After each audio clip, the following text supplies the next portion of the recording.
The chair is against the wall. The chair is against the wall. John has a long mustache. John has a long mustache. It's 12 o'clock, Americans, another day closer to victory. And for all of you out there on or behind the lines, this is your song. Welcome everybody, or at least erstwhile, to our Daily Gun Show. Come to you live every weeknight, and we talk about guns for an hour or so. And let's see, it is Thursday, and it is episode 1124. Yeah, and let's see, we've got a couple of things going on today. We'll see if anybody shows up. We are being corked, of course. I'll drop a link out here if anybody wants to jump into the chat. Let's see, we'll start out with the calendar. So we'll head over to guncalendars.com. One of the projects that we enjoy efforting on is the calendar, guncalendars.com, where we are attempting to put something in here that has to do with firearms every single day of the year. So today, being the 9th of July, we have a couple of things to talk about.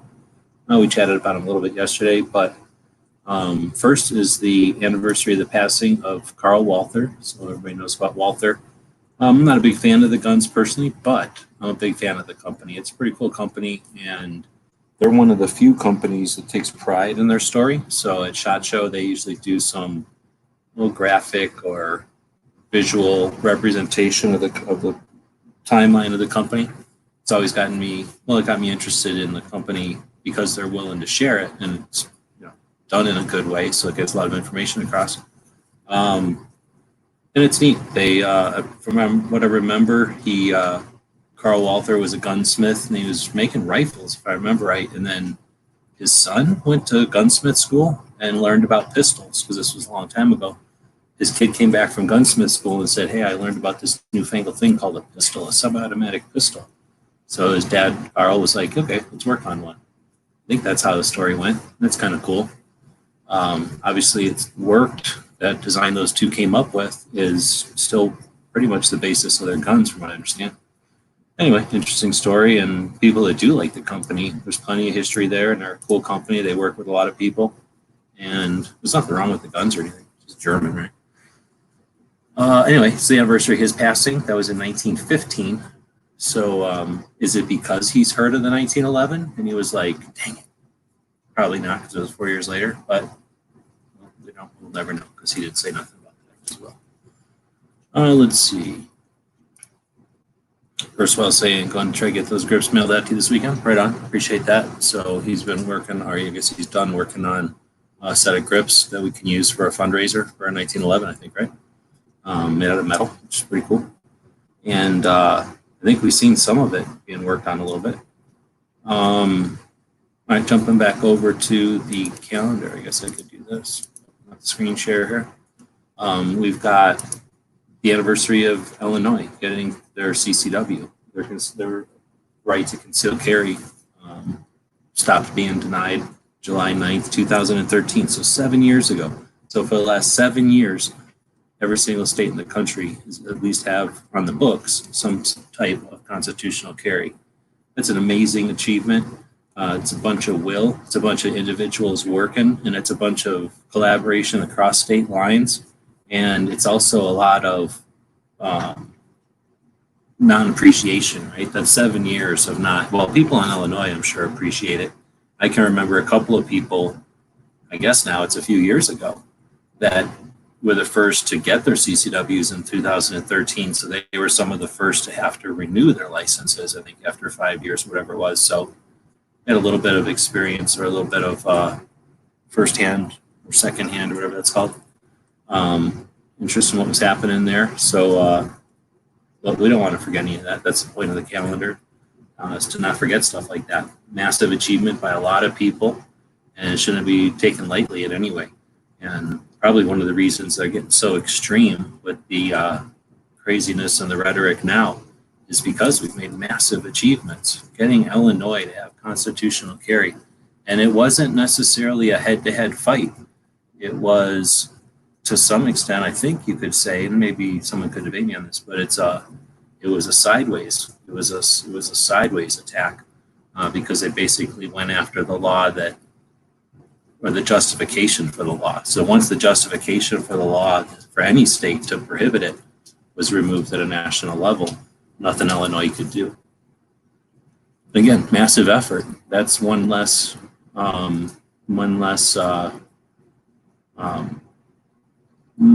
I guess, avenue or one less route the gun prohibitionists can take going forward. Grass can do anything engraved on them. I don't know. Probably not, unless like on the inside you want to do like, you know, DGS or something, or you know, so that someone knows that there's, you know, specific. But I don't think on the outside. I think my preference is to not have labels or writing on stuff. I like stuff to look kind of, I don't know what the word is, but, you know, sleeper. I just like my stuff to look stock, and then it's my business what's under the hood. So I'm not a big fan of decals and color fill and stuff like that. But yeah, so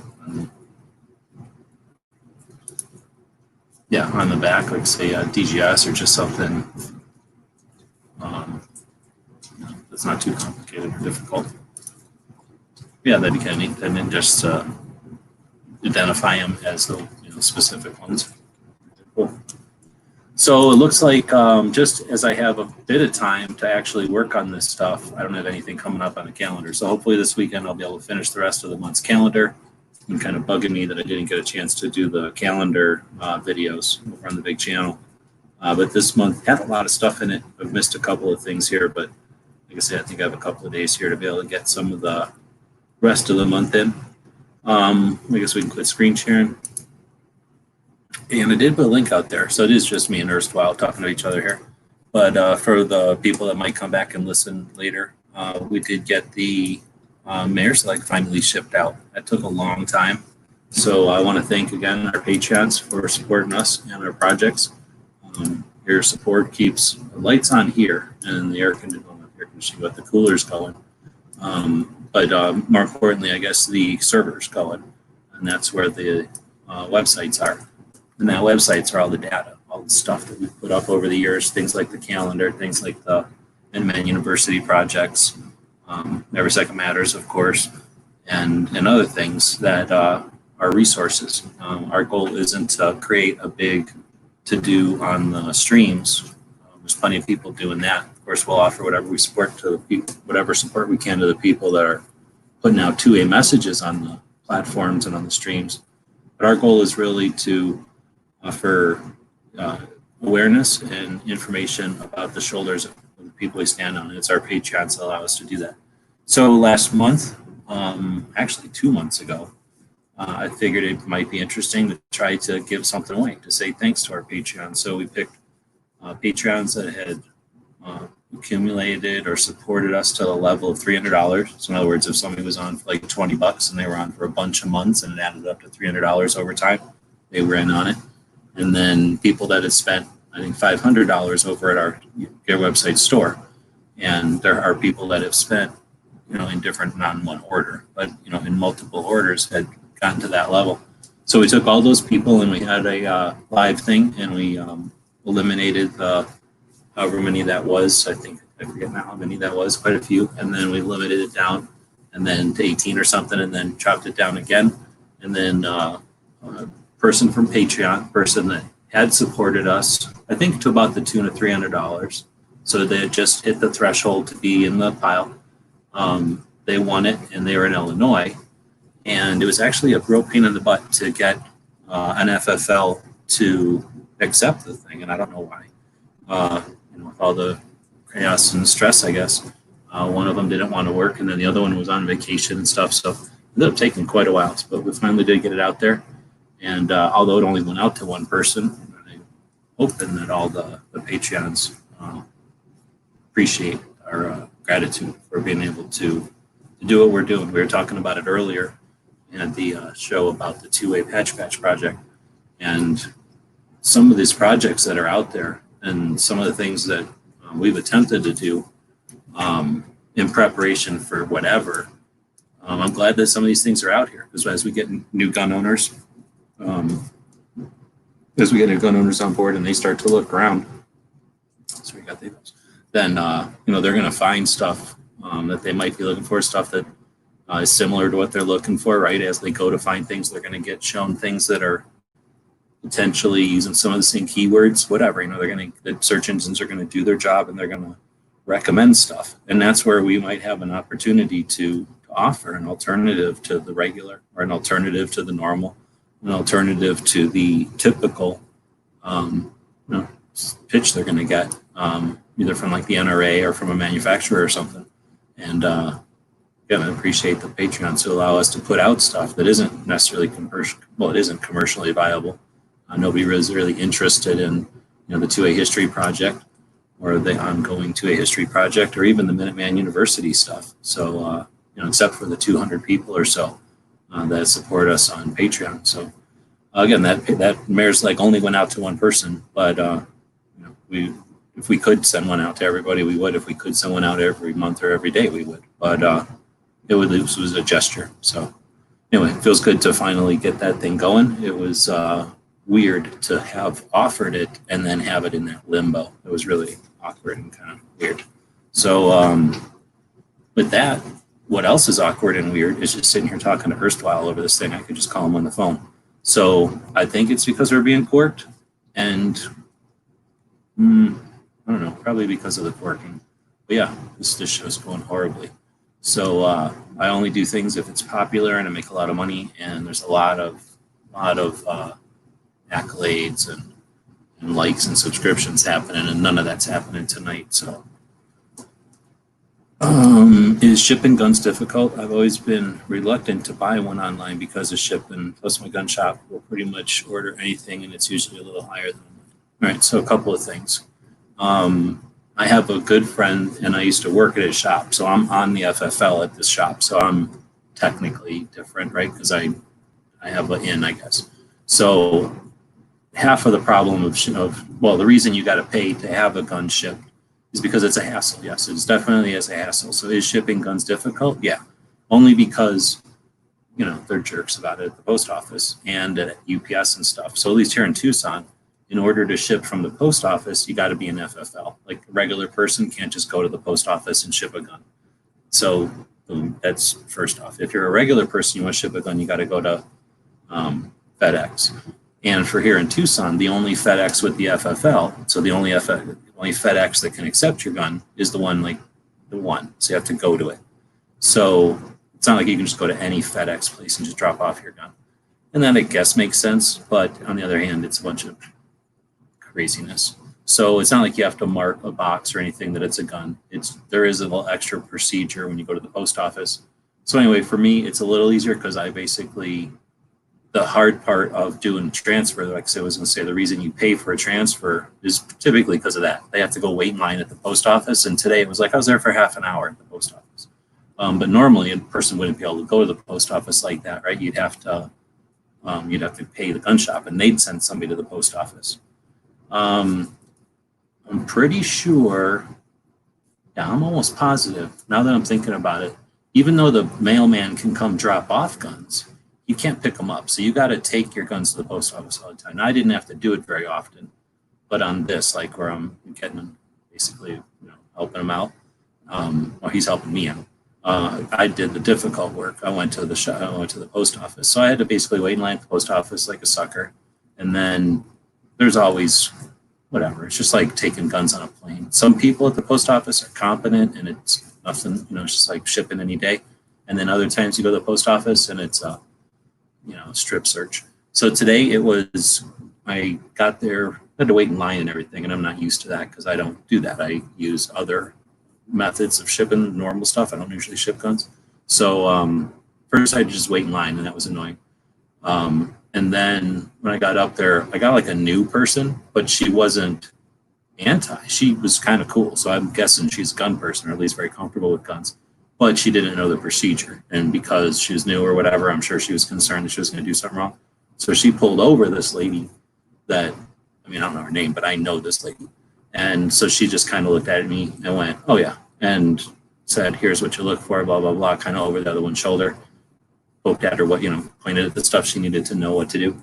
So basically, you got to bring an FFL and you've got to bring this other form, and then it's just I don't know, receipt, I guess, for the post office to say that they've checked all the dots or checked all the things. And then honestly, I don't know what they do with all that. And then you just ship it like a package. They go pretty quick because you don't want them sitting around. Of course, you insure them because they've lost guns before. Post office does lose guns, just like they lose everything else. Not often, but it happens.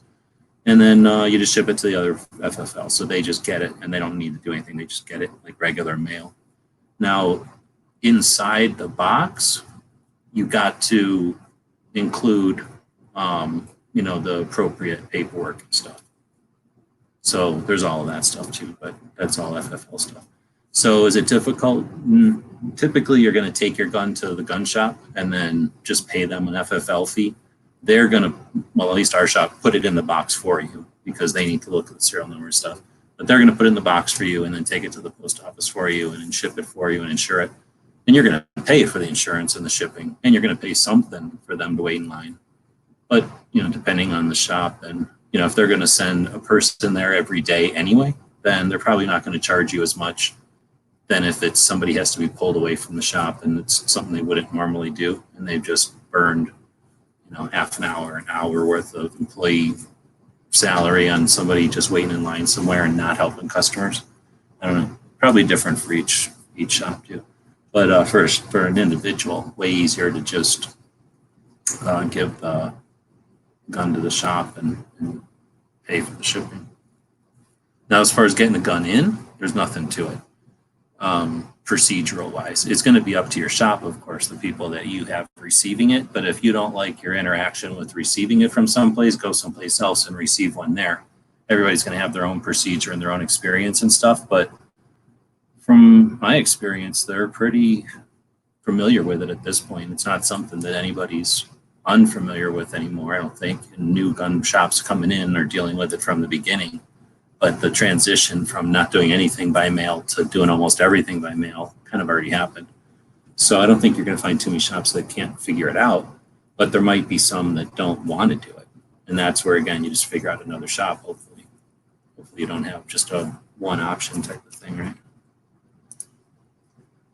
As far as the prices and stuff, that's a dance you got to just play. Sometimes if you express interest in getting something, then it'll cause them to mark it down, or it'll offend them, and who knows. I mean, you got to play that kind of stuff by ear. I would suggest it's probably something like a camera or a computer. If you went to a shop and looked at I don't know if they even have camera shops anymore. I guess they don't. Back in the day, though, if you went to a camera shop and looked at all the ones they had in the store, and then said, okay, great, I'm going to go order one off of an online catalog, or a catalog. It was an online catalog, yeah. But go into the shop and look at all their stuff and then go buy it on a catalog because you could get it for a few bucks cheaper. Probably the same kind of thing. You don't want to be that guy, I guess. How does that work since every poster ever said no gun signs at the door? Oh, that's a good point. Well, when you got it in a box and you got all your paperwork, I guess that doesn't apply. But I usually don't carry when I'm mailing one, just because if they do freak out, I don't want to also be carrying one. I never had them freak out though. I could probably count on two hands how many times I've shipped a gun. Maybe not. I guess maybe I've forgotten a couple of times where it was no problem. My particular post office, the one that we have, we would go to, there's not that many Tucson's. So anyway, they have one lady there that's just mean. I don't know if she doesn't like guns or if she doesn't like anybody. I think she just doesn't like anybody, because I've gone there for other things completely unrelated and she was mean to me.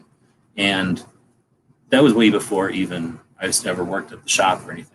So we just got this one mean lady, and just if there was something that she could come up and just be a jerk about, she would come up and be a jerk about it. Mainly they like to be a jerk about that the one who owns the FFL has to be the one that drops it off. And that's just ridiculous. That's like seeing the owner of the business has to be responsible for every minor or every minor task of the business. It's not the way it works. Like, you can have an employee do these tasks. You don't have to have, it's ridiculous to expect the owner of the shop to do everything, as if every gun shop is just a mom and pop shop, and the owner can just put a "be back in an hour" sign and go to the post office for an hour. But it has to be something like that. For us, we can't do UPS at all. I don't think there's ever a way to ship guns UPS. Now, you can ship bullets UPS, and that's what's crazy. All you got to do to ship bullets UPS is get this little sticker. I got a bunch of them. If anybody ever needs the stickers, I bought a whole roll of them, and I've only used like 4. So if you ever need some, just let me know. I'll clip some off of that roll and give them to you. But you just put this little blue label on there, and that just tells them, that's for them. Like, their robots see that, and they just, I guess, don't catch it on fire or something. I think they don't put them in an airplane. I think it has to be ground. But I don't think you can put a gun in UPS. Or maybe you can, and it's the same thing. Like, you can only bring it to the one place, and I've just never considered it. It might be like that. Because UPS's place, both FedEx, for Tucson, there's only one, right? And it's nowhere near me. So I'm not going to drive like an hour away to mail something when I could just, not go to a regular gun shop and mail it. I don't know. I guess I have sold quite a few guns. I shouldn't say that. But I was kind of halfway working at the shop at the time, so it was easy enough to just bring a gun in and on break or whatever, put it in. So I didn't really think about it. And then, the stuff I shipped was, I used their boxes and stuff. So I guess I kind of got away with not having to deal with some of the problems. One of the problems if you sell a rifle or try to ship a rifle online is finding a wrong box.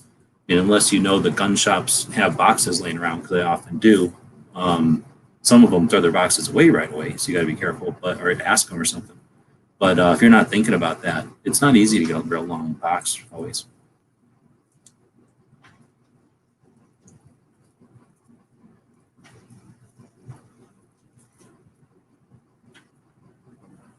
I don't know with a FFL if they can ship UPS or not, but I don't think so. And the thing is, at least every time I look at anything, I've never seen anything really, at least for a long time. It was different a long time ago, long time ago, but for a while, it is that UPS costs a lot more than USPS, like the standard United States shipping or whatever it's called, post office shipping, is always cheaper than FedEx.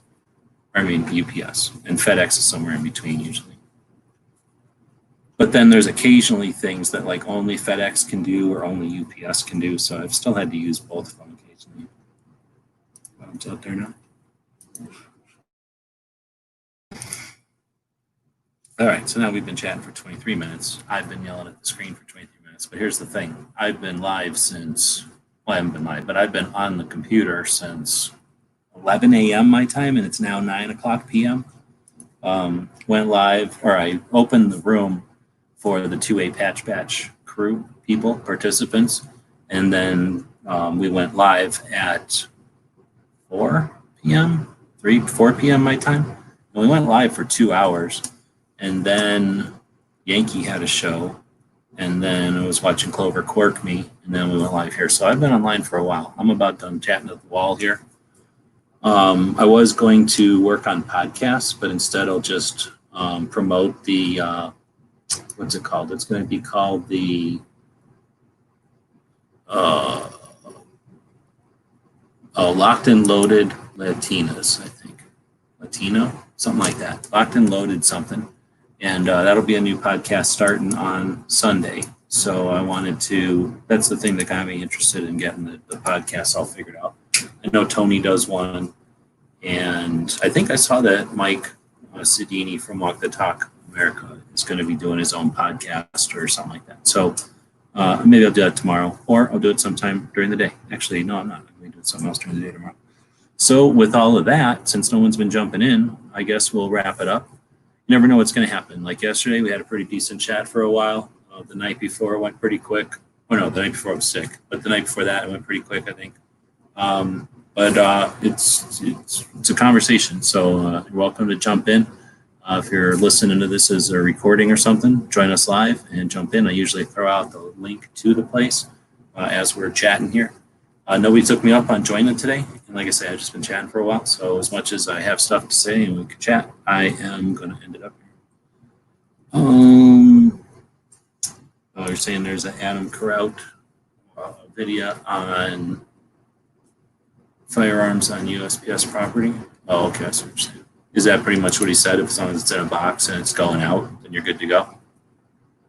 I forget what all it says on that box. It's like a bunch of boilerplate stuff.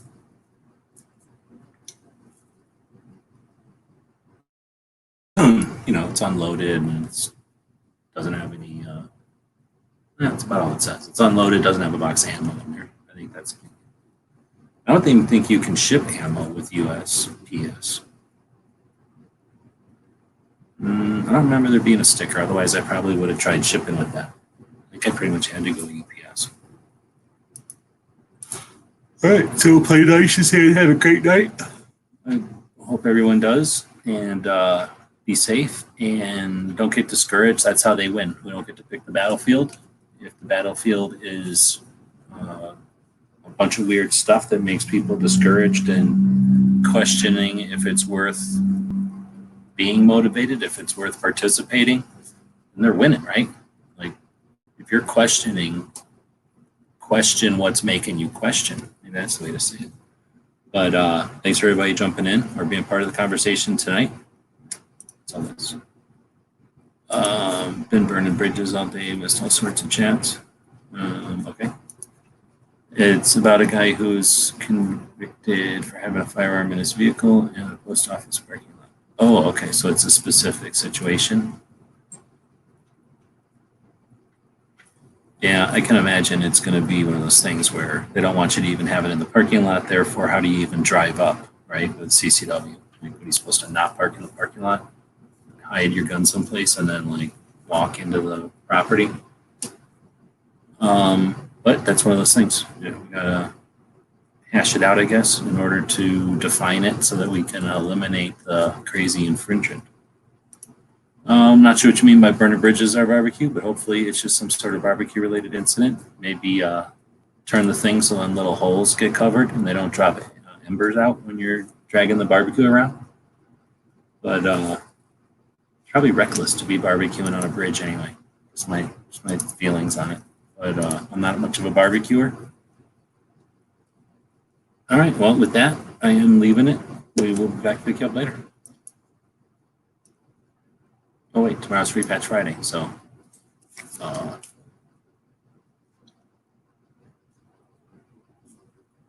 Buy things at here. Websites.